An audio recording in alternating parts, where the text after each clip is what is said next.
Good evening. Good evening.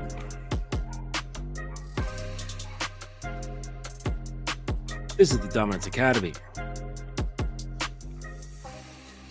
I'm your host, Mr. Justin. Man, had hell of a weekend, but won't get into that. But today, actually, been waiting for this from Europe. I just picked up my new motorcycle helmet. This shit is fire. Check it out.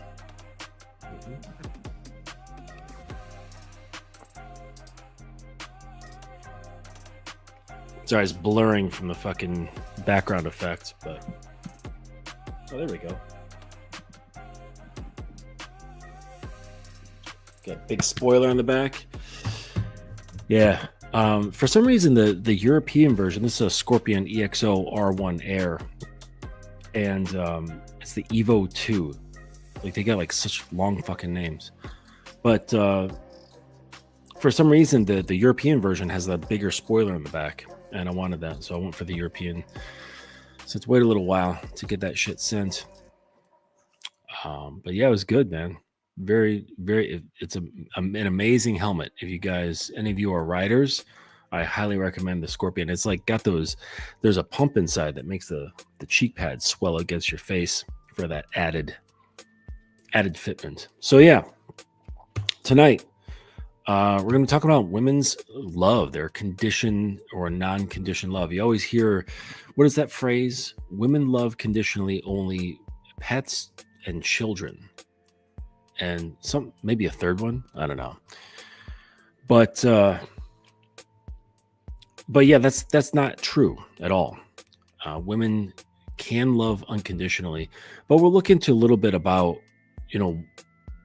where that whole dichotomy comes from. So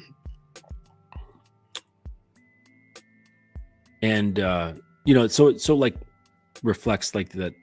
Women's love is conditional, and you often hear that women don't love the way men do, right? Men typically, when they love, they will love fully, right? They commit themselves into it, and ladies, like guys, have kind of discovered, I guess, through various pill popping, that women love conditionally and not unconditionally, and that their love selects, filters, tests, and withdraws, right? And so she may say forever, right? But what she really means is, as long as you remain who I admire. And the moment you collapse into weakness, you lose your edge, or betray your masculine identity, her instincts shift from devotion to distancing, often without even understanding why. Like, she just reacts that way. And it's not being cruel, as a lot of guys will interpret it as. It's just biological quality control.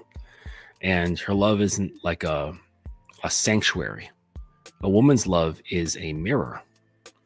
And if you think of it that way, that a woman's love is more like a mirror than a sanctuary, it'll make a lot more sense and give you a better understanding of how to deal with them, right? And if you can't face what it reflects, you'll call her broken instead of realizing she's built to choose the worthy, right? And this is part of their hindbrain conditioning, right? This is the the procreation. What do those guys love? They love evolutionary psychology. And So their biology is telling them, don't mate with losers. Don't mate with men that you feel uncomfortable with, that don't make you feel safe, that don't give you the tingles, that don't, give you the, the feelings that are needed in order for her to reflect the love back to you. And,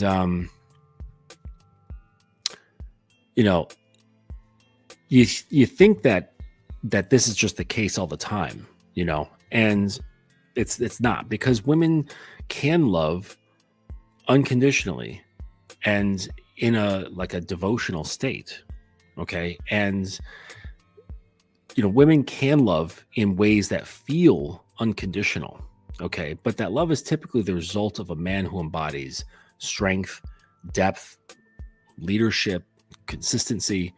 And when those traits are present, her walls drop and her nurturing instincts engage, and she'll protect you. She'll hold space for you. She will, worship you. She'll be on your six, like the whole time, but still a lot of times, like, this is earned, right? And in one way you could look at it as being earned because a guy has to develop this, right? Now, the linchpin is that if he's developing this in order to get the girl, right, in order to keep the girl, that's when, if things go awry, then he's going to feel some kind of way about it, because he's like, well, I did all this, I was strong, I was leading, I had depth, I was engaging with her, and I was consistent, but because you were doing this for the woman's sake, that means it wasn't really real.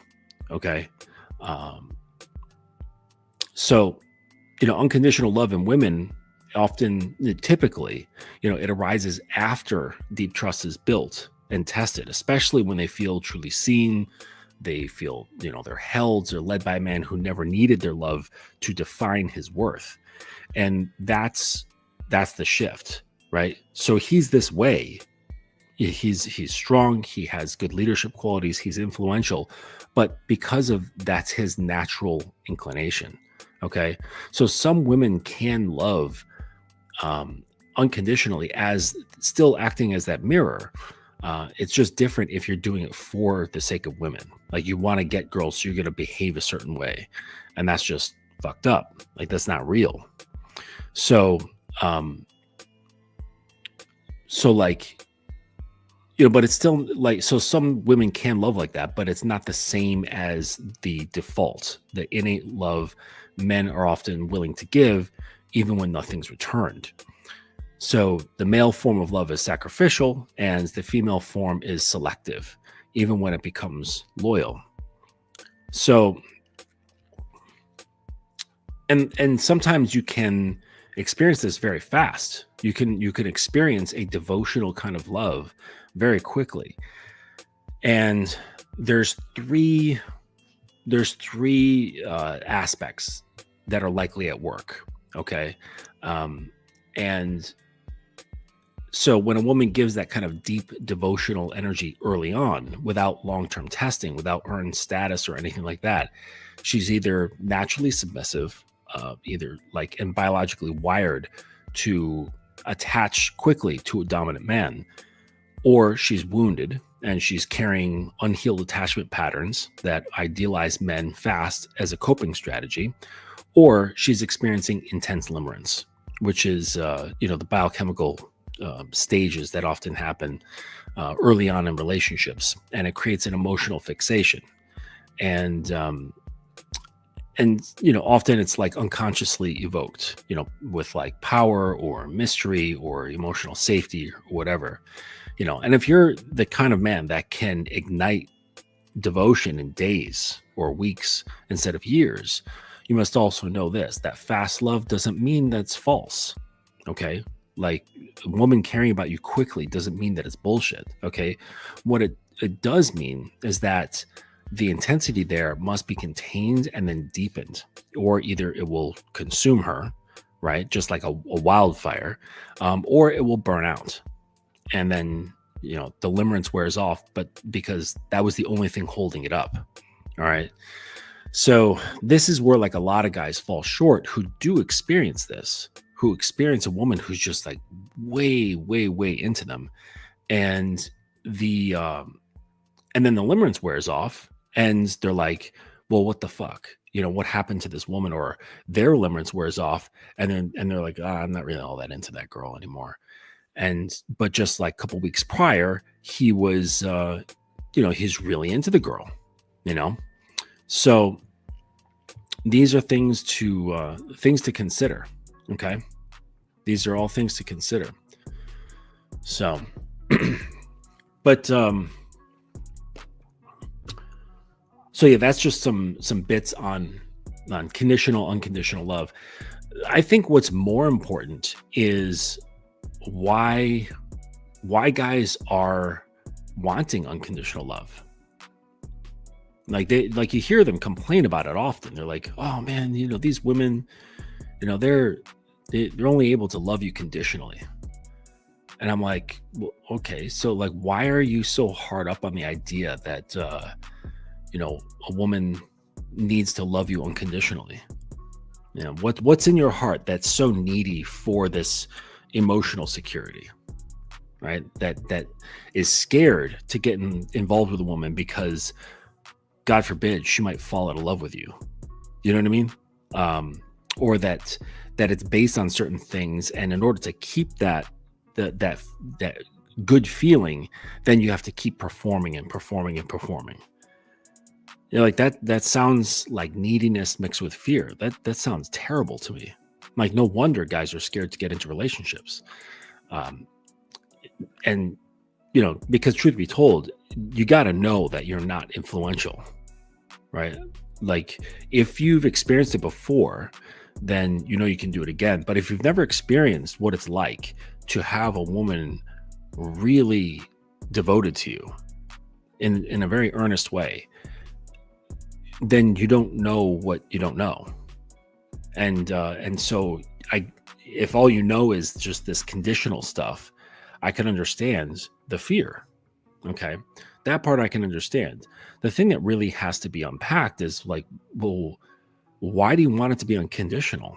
Like, what is inside you that is, well, I mean, in my mind, it's just asking for mom again. That's what it signals to me. I'm not going to sit here and claim that's what it is for every guy. Requires a deep dive on a, man-to-man level. But I would say that it's pretty common. I would say it's pretty common that guys are looking for an echo of the love that they got from their mother, or the love that they did not get from their mother, and hoping that this woman will supplement that for him. And both of those are no good. They're really, really no good.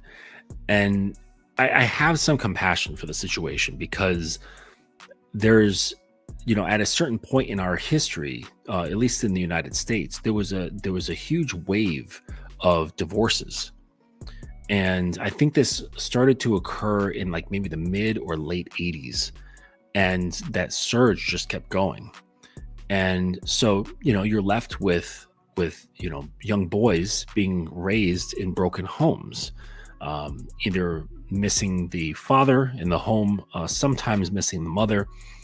And so they're lacking the masculine grounding of having a father around. And then they've got this, mother who's there, but often she's going to be working like quite a bit. And so she's not there to kind of give the nurturing that's necessary for a young boy. Because at some point, maybe around like 10, 11 years old, that's the time like when the father pulls the son away and it's like, all right, get out from underneath your mom's, apron and, come with me. We're going to go do some man shit. And it's going to be difficult and challenging, and you're going to want to cry, and you're not going to be allowed to. That sort of stuff. So all sorts of like challenges that fathers present towards their sons. And what's funny is that like we don't discuss this as dads, and we don't plan it or anything like that. I think it's something in us. I think it's something in us as a dad where we were inspired to challenge the boy to start creating an edge around him. And when you've got a boy who is just around his mother and isn't given those challenges, right? Because often mothers don't produce these challenges for them. And, truthfully, they're just going to be busy working, right? So the kid can have food, or kids can have food and a roof and clothing and all that good shit. So it's like there's a lot of missing pieces. And so that kid will grow up lacking the masculine foundation and then go seeking the love that he either got from his mom because she was, really pouring too much into him, right? Or she was too busy working to help the kid survive. And now he's grown and looking for that missing love, looking for that missing connection. And because of the divorce rise, there's tons and tons of guys out there that are living in this way. And the interesting thing is that sometimes guys will get very good at getting that energy from women. Okay. And I was having a discussion with an associate, and he was very protective. He wasn't able to really look at himself the way I was trying to get him to look at himself. And that's fine. Like, he wasn't a client of mine or anything like that. He wasn't paying me to peel apart his onion, So he was, well within his rights to be defensive.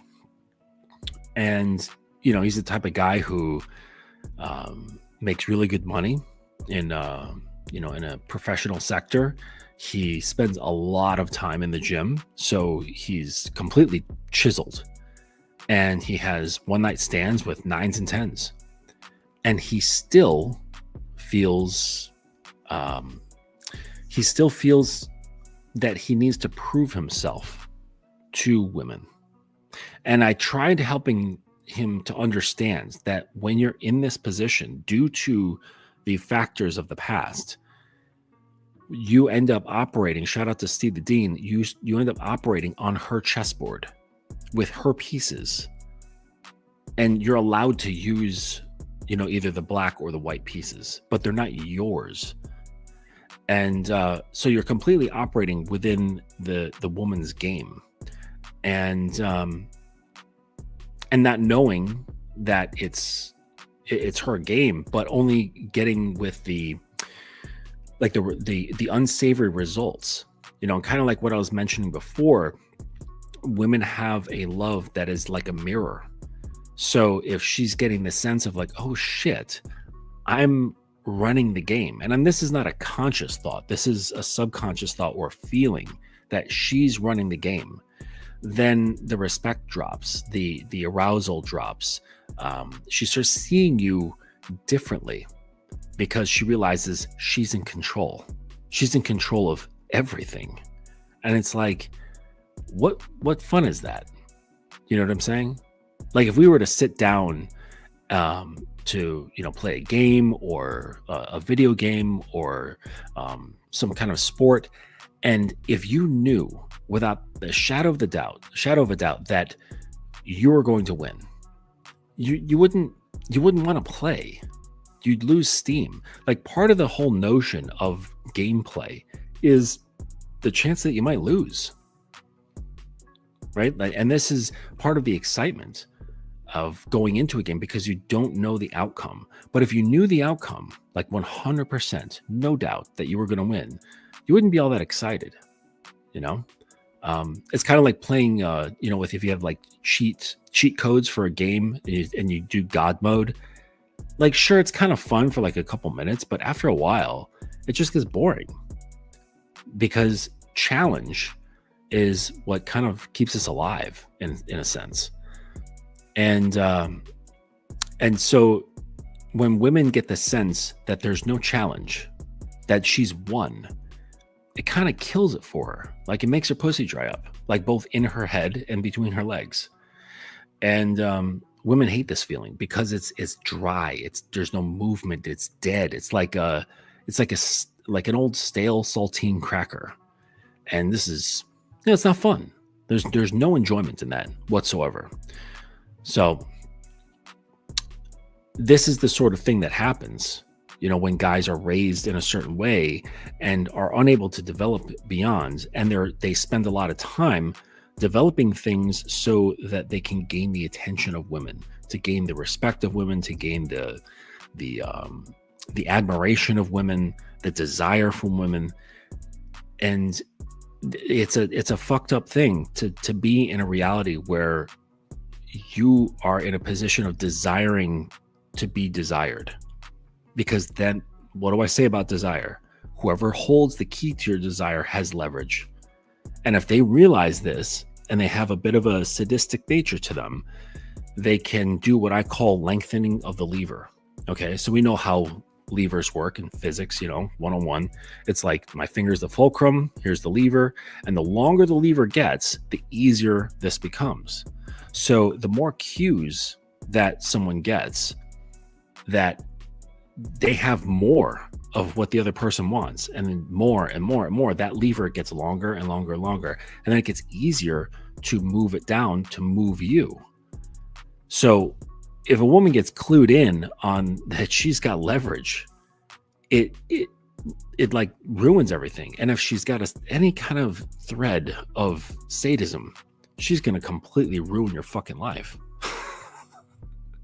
And this happens a lot. So on the subject of dads, let's see here. Full Potential 1000. If you don't have a father figure, does it mean you have to be your own father? I wouldn't put it in those words, but I'd say guide.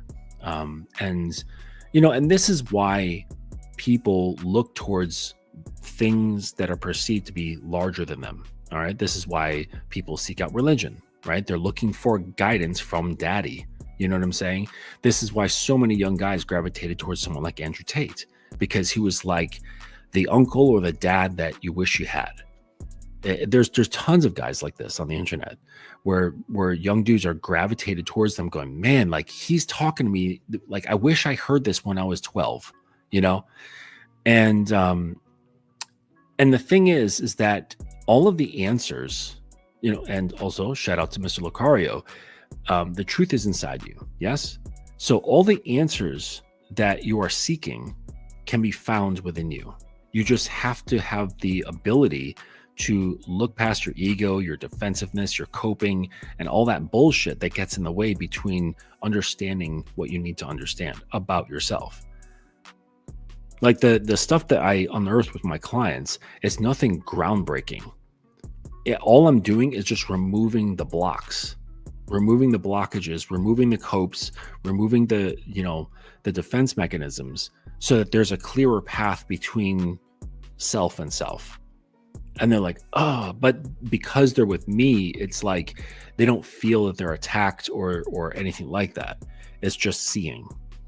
And once you can see a lot of these mechanisms that were set into place during your childhood or what have you, it's a lot easier to move forward, because then you can start piecing together, you can start seeing the domino effect of like, oh, holy shit. Now I can see like the way that my dad treated me or the way that my mom treated me or didn't, right, has led me to develop a cope as a kid in this way. And I'm still kind of doing it as a grown man.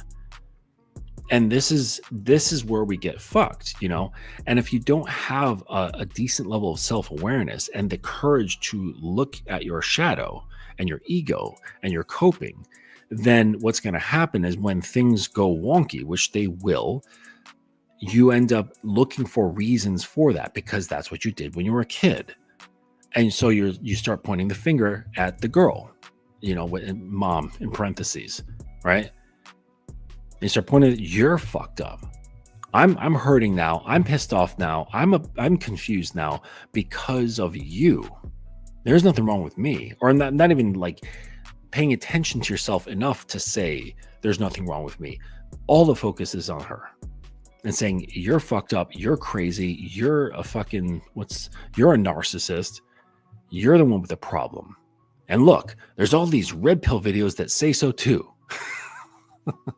My cult agrees with me. So, and then you just recreate these things over and over and over until you're able to start recognizing patterns and go, wait a second, something's wrong here. And I don't think it's the women. I think it's me. And that's when you start making steps towards truth, because truth about yourself anyways it's always protected by a barrier. And that barrier contains fear, it contains anxiety, it contains anger, it contains pain. But beyond that barrier is truth. And that's where you'll be able to see yourself for what you actually are. And then once you get there, you have to resist the urge to do anything with it. Because there's going to be an urge to justify, to explain away, to go back into emotion, like anger or defensiveness or what have you. There's going to be all sorts of like gymnastics to deal with what you see. And the idea is that you just let it be, accept it, because it's not like if you reject any part of yourself, it's going to go anywhere. That's not how your mind works. If you just like ignore it and that means it's gone, it doesn't work that way, you know? So, you know, when they say that old adage, like you are your worst enemy, that's absolutely true. And once you realize that and then understand the mechanisms and the little pieces in place that are allowing that to be the case, you start blaming women. And you stop blaming them for, well, everything. Especially when you understand that the way they behave and the way they love is like a mirror. Like it's the way it is. But guys with nice guy syndrome, they'll convince themselves. They're like, but I was so nice. I did everything for her. Go back to the chessboard. It doesn't matter how nice you are, you're still operating on her board with her pieces. And that causes disgust. It doesn't matter how nice it is. You're still there. You're on her board playing with her pieces. And it's a huge fucking turnoff. It's really, really difficult. I would bet to say that it is impossible to respect a man in that position. I mean, in order for that to happen, she's got to do some serious mental gymnastics of her own. Serious mental gymnastics. What's up, my friend? Using the hatchet for those people-pleasing thought patterns in reflection, so you have to learn what you actually want to please yourself, so you don't end up playing on her chessboard. Well, yeah. So the whole idea, like, you know, try to get away from like metaphors and shit like that, is basically control, right? Like, are you in control of the flow and the pace and the depth of your interaction, or are you not? That's really what it comes down to. That's what the whole chessboard is, okay? That's the root of it. Are you in control or are you not? And I've been in situations where I was not in control at all. I've been in situations where I was somewhat in the middle, where it was a grab for control. And sometimes it was playful, sometimes it was adversarial. And then I've been in situations where I've been in complete control. And they all have their different flavors. I can't really say what is better or worse for each man, because, you know, truth be told, there's some guys in there who don't want to fucking be in control. They don't want it. And that's fine. Like, if you know that you don't want the responsibility and the oversight for being in control, then just admit that to yourself, because there are girls out there who are perfectly fine with that. And while they are rare, they don't get turned off by a guy who doesn't want to be operating his own chessboard. It's few, though. Just understand that. Like, if you're that kind of guy and you're like, you know what, I don't want fucking responsibility. I want to be a house husband. I want to relax. I want to like take care of the home, and I want my woman to be calling all the shots. That situation is quite rare. Okay, just understand that. If that's like a life goal of yours, I'm not going to tell you guys what to do or what not to do, but just understand it's not common. People think they are their mind, and that's the biggest illusion. Yep. But I've never met a person who didn't have a mind. Yeah, but I took her out 29 dates. Right. So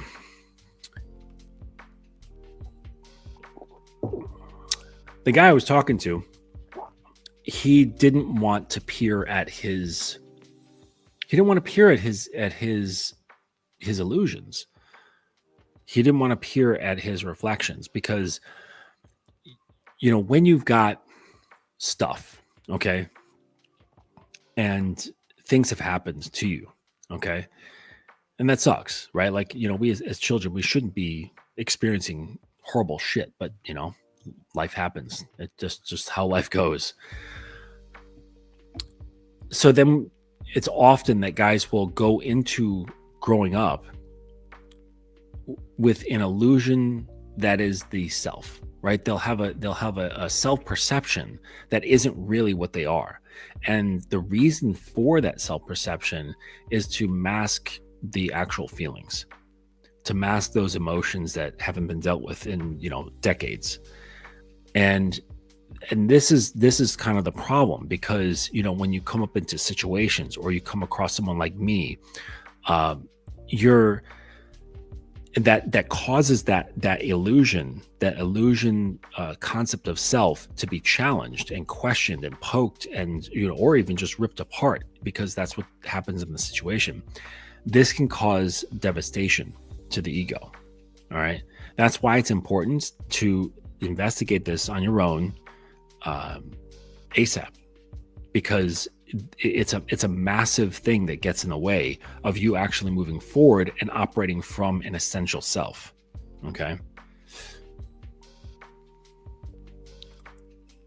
All right, Adventures of D, thanks for stopping through. So right, so then I've got this other guy, young dude. He's a fairly new client. Nice. So yeah, got this young guy, and he is now starting to get in touch with his core. And it's a really interesting thing to watch, because it's a slow process. It's not like you walk into a room and flip the light on.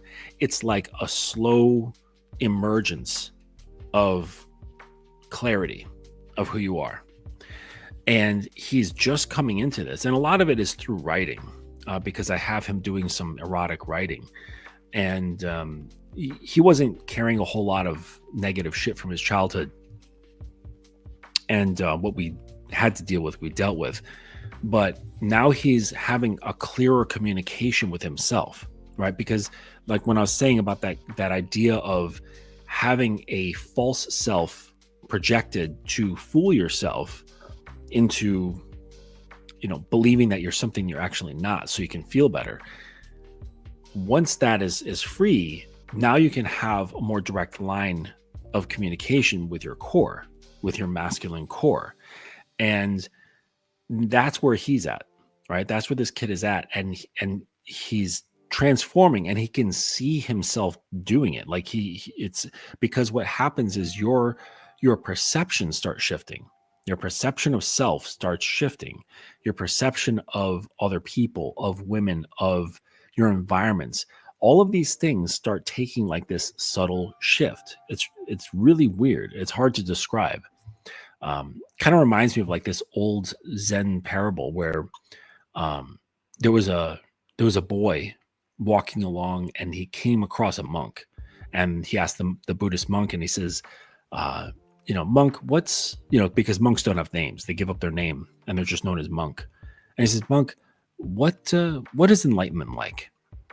And he thought for a second. He said, well, it's like everyday life, but you're walking 2 inches off the ground. So it's just a slight shift in perception where you're looking at things from here, and now you're looking at things from here. And just that change is enough to make everything different but nothing's different, right? You know, the light is still the light, the cup is still the cup, but your vantage point is different. So you see and understand and interpret things entirely differently. Okay. And so that's kind of what's happening with this guy, right? And the writing is really what's shooting him into another direction, because writing is a way to engage your imagination, and your imagination comes from yourself, and you kind of have to let it flow. And he's also experimenting with talking to girls and just not giving a shit. So if you guys want to like start challenging your fear, start challenging, because you know it's bullshit. You absolutely know it's bullshit. Like when you're on a dating app, or you're, chatting some girl up on Instagram, or even in person, and you start asking dumb fucking questions that you know you don't care about. It's at that point, like, that's you knowing, like, you know that you don't care. You know you don't care about this nonsense that you're asking her, but you're doing it anyways. And some guys can fool themselves to think that they actually care where she went on vacation last summer. And a lot of guys, I think, know that it's bullshit. And so it's better to get an understanding of, well, what would I rather say? What's on my mind? And I've in like some direct messages, the first question or the first statement is nothing like, hey, hello, hi, my name is Justin. How's your day going? None of that shit. It would be like, what size are your tits? Like if it's just a girl who's got like massive tits, right? So what size are your tits? And she's like, oh, well, they're like a 36 double D. Those are massive. They would look really cute bouncing on my lap. And sometimes she's like, what the fuck? And then other times it's like tee-hee-hee. And then other times they get into banter and start going back and forth, which is also fun. Or first line, you look like somebody who enjoys getting tied up. Just right out the gate. Why not? Because that's what I like to do. I don't like talking about vacation. I don't like having to get to know her, because I'm just not interested. Like, why? Why would I be interested in like what books she's read or what her favorite movie is? It's irrelevant. Like, all you guys do when they're asking that stuff is they're gathering information so that they can kind of like track, like create like a file on her, so that they know like, oh, she's been to Mexico 12 times, and she says she really likes the food. And so then when he like asks her on another date, it's going to be like a restaurant that serves the dish that she talked about when she was on vacation, and he's like, ha ha ha, look how thoughtful I was, and she might play along like, oh my gosh, that's so thoughtful. But guess what her pussy's doing? Sleeping. Because it's just shallow. It's just riding up here. There's nothing. It doesn't, the energy doesn't traverse and go down between the legs. And it certainly doesn't penetrate her mind. That's not penetrative stuff. It's nice. Nice is like the varnish that you put on a piece of furniture that you had just sanded and stained. All right. And you put that varnish on there, and you're like, oh, that's nice. Okay. And being thoughtful about her food that she had in fucking Mexico, like, that's just as nice. But what penetrates? Things that penetrate is truth. Truth always penetrates. It's sometimes uncomfortable too. And, honestly, I think like women are just fucking tired of that shit. Tired of just the regular bullshit conversations, the same bullshit fucking approaches. Oh, hey, where are you from? Are you from around here? I think that you should be very straightforward. And if you want to be crass, then be crass. Just understand that there could be social consequences for that. Okay. But I would say experiment with it, not to worry about like what's going to happen. Okay, that's kind of irrelevant, right? Because this isn't about conquest. This isn't about achieving more pussy. Like, oh, let's listen to Mr. Justin and what he has to say about initial conversation, and that might increase my lay count. It's not about that. What it's about is challenging your conditioning, challenging your fear, which is around not losing this opportunity to connect with a girl that I could possibly have sex with. That's what that's about. That's what all of your fears are centered around. I don't want to fuck this up because that means my little pee-pee won't get wet. That's what your fears are. And so, by doing what I'm saying, you're kind of placing a grenade on the table instead of, your bullshit, your steaming pile of bullshit. And sometimes the grenade goes off and it's amazing, right? And sometimes it goes off and it just fucking destroys the whole table. That's a risk. And the thing is that, risk-taking behavior is not that you should care, but it's, somewhat attractive to women. Not that it matters, because we don't care what women are attracted to. Yeah, because that's the ropes that my associate was all tangled up in. Right? Had spent quite an amount of time understanding what women are attracted to, and truth be told, he fucks 9s and 10s, really gorgeous women, but he still sees it as a prize for his hard work. It's a validation for everything that he's done. And it's like, oh yeah, see, all this work in the gym, it's paid off because look at the chick that I just fucked. Okay. And that doesn't matter, because what that translates to is you just become a very good piece on her chessboard. You become a competent slave, but still a slave. You're just the strongest one, the most competent one, but nonetheless, you're still a slave. And this is a hard thing to wrap your head around if you're in this kind of world, which a lot of guys are. They're like, yeah, but look at her. I just fucked the hell out of her. I spat on her face. We did this. I covered her body in ice cream and whatever. And to them, they're like, oh, that's winning. And it's like, yeah, but you're still on her chessboard. You did all of that for her. And you thinking that you getting pussy is you winning. Getting pussy is not a win. It's only a win when you're addicted to getting pussy and validation and allowing that thing to be a measuring stick of your self-worth. Okay? That getting more doesn't mean you're better. It just means you fucking figured out a great way to satisfy your addiction. A great way to numb your self-rejection. That's all that means. You cannot be in control if you're coming after pussy. Pussy's in control of you. Something that's completely unconscious, has no limbs. It's just a bunch of folds of skin that can become moist. Sometimes it's smelly. Sometimes it's not. Has no personality. Sometimes it makes funny noises. But this little thing has a lot of control over you. And you got to think about that. You got to really think about that.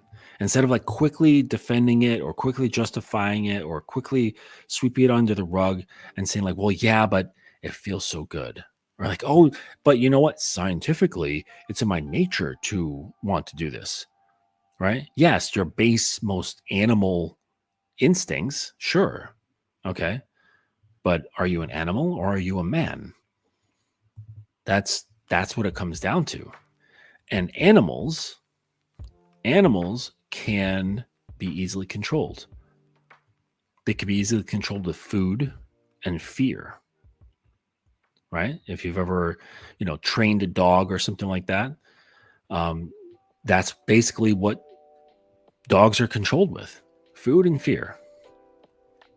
And it's like, well, if that's what you're after, oh man, I just need pussy and a sandwich.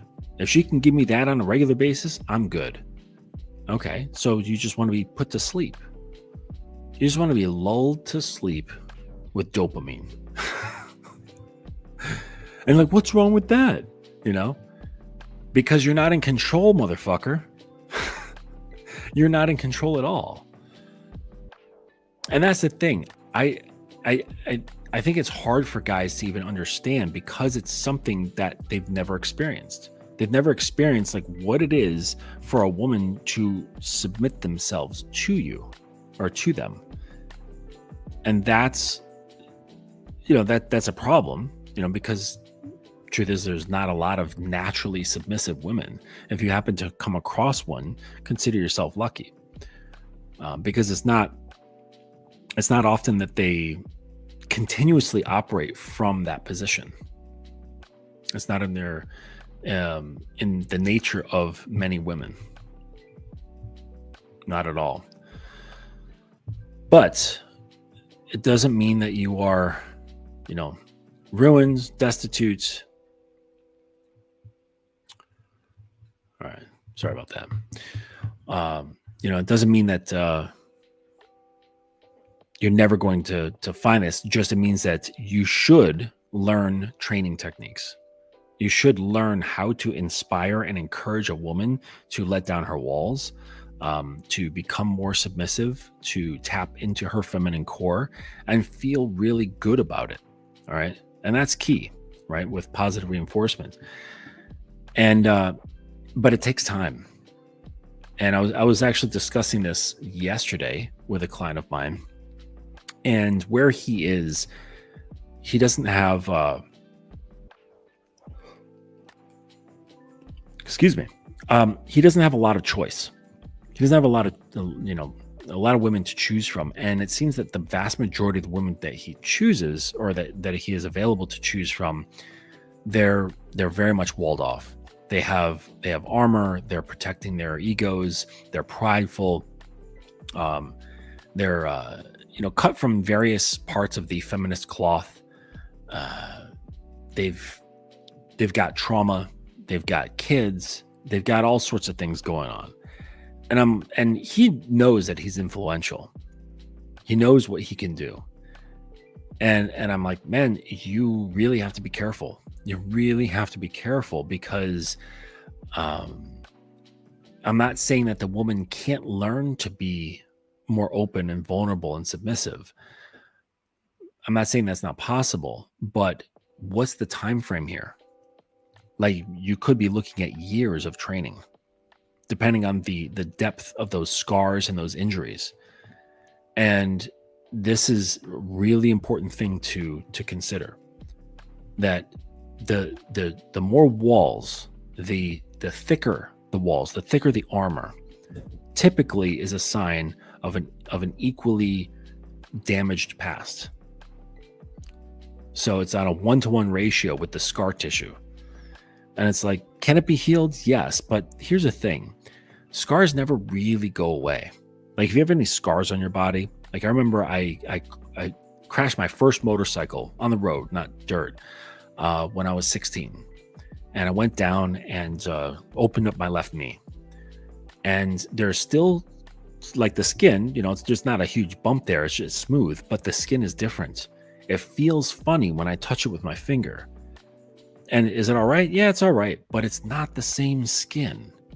It'll never be the same skin. And I think the same thing occurs with regard to emotional scars. Sure, it may heal over, but it's not the same as the tissue around it. It's not going to function the same. And so, a lot of girls, they've got this scar tissue. So be very careful of, how you want to introduce your influence, especially if you know that you can influence women, because it could take a very long time. And then you got to sit there and question yourself, like, do I give a shit enough to get into this more? to start digging in and start unearthing and peeling away the layers of that onion. Like, is it really worth it? When there are some girls out there that don't have such thick armor or any armor at all. And you say, oh, well, that's impossible. No, it actually is possible. That might not be in America. So I've created a different stance on this whole passport bros thing. I got to tell you, just listening to more guys. I'm continuously talking to American women, but I also talk to women all around the world.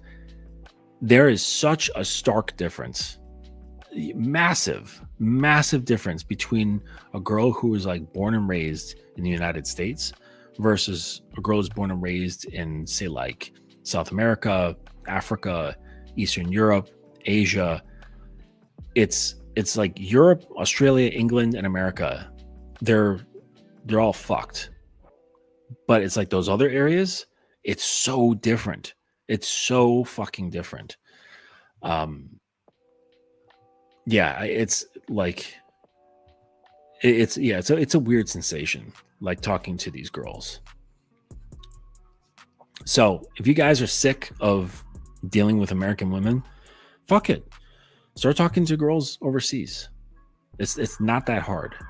Like they're easily accessible with all of our technology and things like that. And that's what I told my clients. The guy I spoke with yesterday, who was just dealing with all these women who are covered in armor and like second marriages and kids and shit, in the middle of divorces and all that shit. I'm just like, dude, you do realize there's way more women out there available that, sure, they're not going to be within like a couple of hours of you. They're going to be many hours, but who gives a fuck? I think these days, like, we live in a global society. Like, who cares if the person lives in another country, right? Like, I've got a friend, he's not a client of mine, but a friend or a friendly associate. He lives in England and his girlfriend lives in Colombia. And she is so fucking devoted to this guy.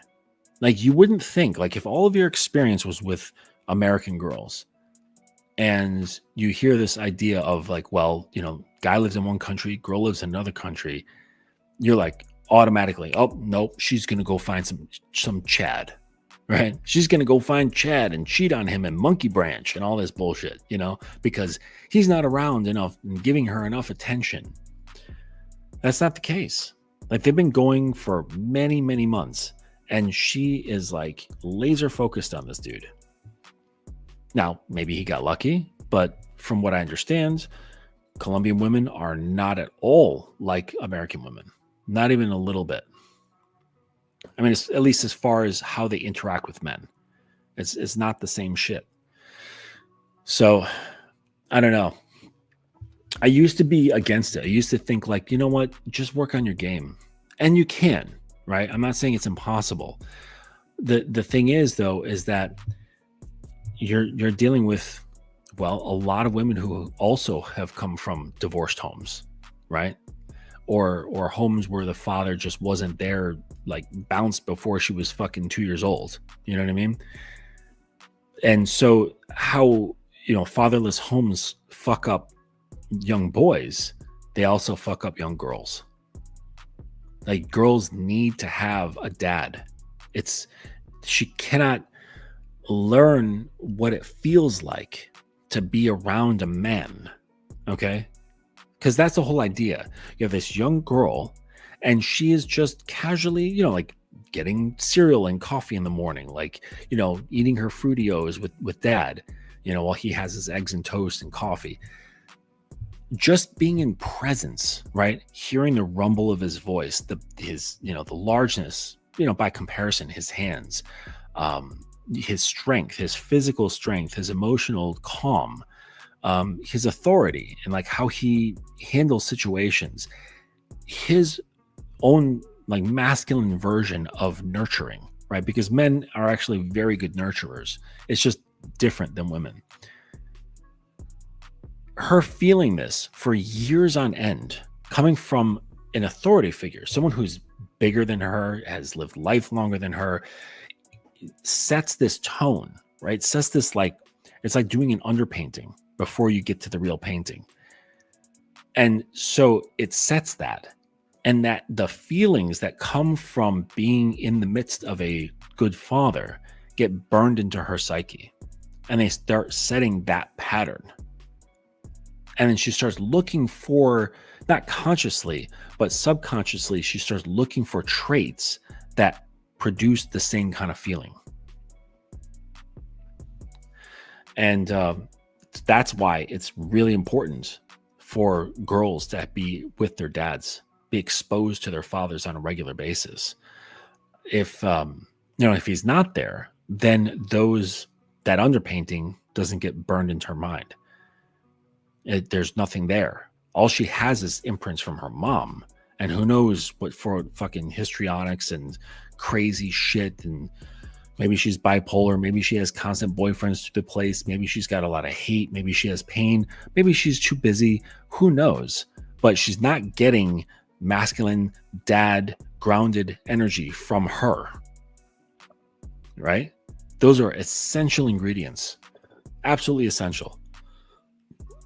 And you'll see girls who grow up without the presence of fathers, they're a little bit screwy.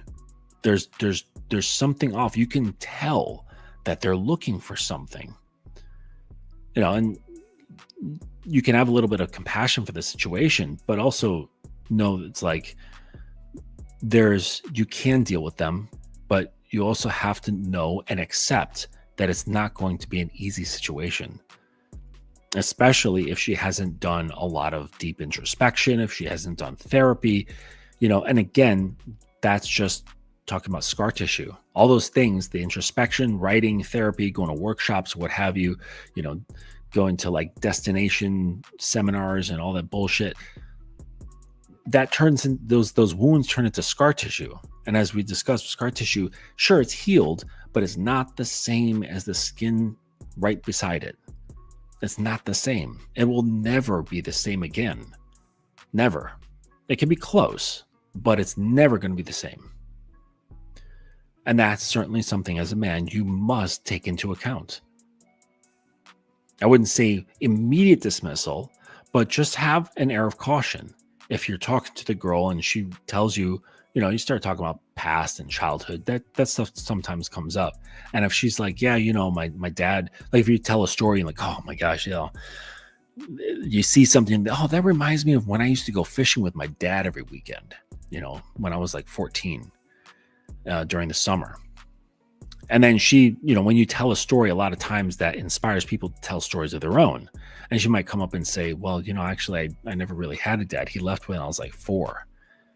And you're like, oh shit, I'm sorry to hear about that. And she's like, oh, it's not a big deal. Like I didn't know him. So I wasn't really conscious too much of his presence. So it didn't really leave much of a mark. The fuck it did. Because that means that, sure, maybe that the trauma of him leaving wasn't so much, but all the development from 4 till, 25 or however old you're talking to her, there's a huge missing gap of influence that should have been there. So it doesn't mean she's broken, doesn't mean she's a broken toy to be sent to the land of the lost. It just means that you need to be cautious and take that into consideration. All right, it's really important. And same with girls. Like you come across a dude who's only been raised by his mom. It's not impossible, but there are far more fucked up dudes who are raised just by a mom than there are really grounded, healthy dudes who are just raised by a mom. And likely those guys, they had somebody, a male, that was influential in their life, a good teacher or some guy at the Boys and Girls Club or some kind of mentor or a coach, right? From like various sports. There was somebody where they get to feed off of some of that masculine grounding to kind of incorporate it into their own system. And that's what happens with, say like preteens and teenagers, because they're looking for that. They're looking for like well, I'm not a child anymore, but I'm not a man, but I know I'm going to become a man. Like, how am I supposed to show up? Like, teenage years is like a really strange thing for boys, becoming a man or becoming a young man. And if you don't have any of the influences to show you the way, there's a natural inclination to seek it out, because you're like, there's something that says like, I want this thing. I want something to kind of help me satisfy and feel more complete, so that I feel a little bit more grounded on the earth. And if they don't have a person, they're going to start seeking it out in other things, going online, all sorts of shit. That's really not going to help them very much, if at all, and possibly put them in a wrong direction. So you got these kids raised without moms, and they're sitting there parroting, nonsense from some blowhard on the internet. And they're like, yeah, this is the dude. And it's like, yeah, but you think that because you're just so fucking ignorant. You didn't have anybody laying down a foundation for you. So you just take whatever kind of feels good in the moment, sort of like a woman, because that's what you were raised with, was just a woman. So you learned those traits. You adopted those things subconsciously. You go with what you're feeling in the moment. And this is a lot of like how guys are. I was talking to a young lady who was describing for me her issues with this. She's quite young, and she's like, boys are really weird now. Like, well, she was describing it. I'm thinking boys are really weird now. She's telling me about how they're like being a little bit zesty is normal.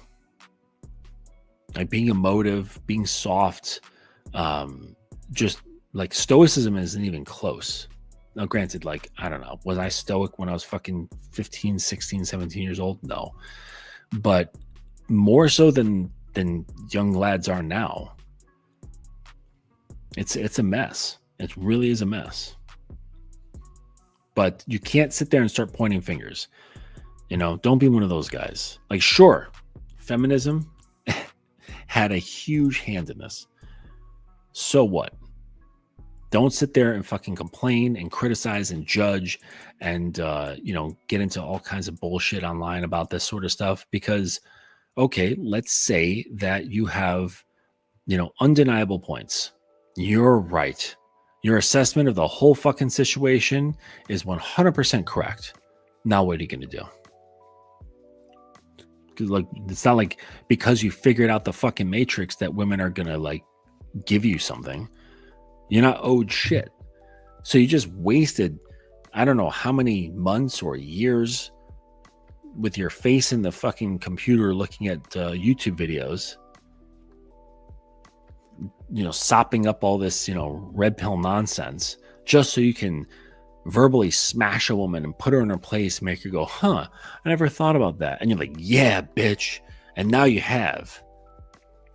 And then it fucking ends there.